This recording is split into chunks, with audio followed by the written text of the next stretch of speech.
তো good morning friends.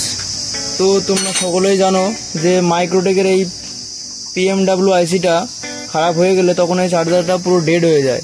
তো আর এই পিএমডাব্লিউ আইসিটাই তোমার এখানকার যে মসফেটগুলো আছে এগুলোকে কন্ট্রোল করে, ঠিক আছে। তো অনেক সময় এই আইসিটা খারাপ হয়ে গেলে এখানে ভোল্টেজটা ডাউন হয়ে যায়, এখানে 17 ভোল্টেজটা ড্রপ হয়ে যায়। তো সেই ক্ষেত্রে এই আইসিটা চেঞ্জ করার অত্যন্ত দরকার, কিন্তু আইসিটা পাওয়া যায় না।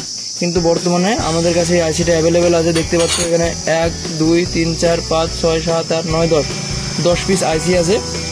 এটা হলো তোমার হলো এর নাম্বার হলো 6805, ঠিক আছে, একদম জেনুইন 10 পিনের আইসি, ঠিক আছে।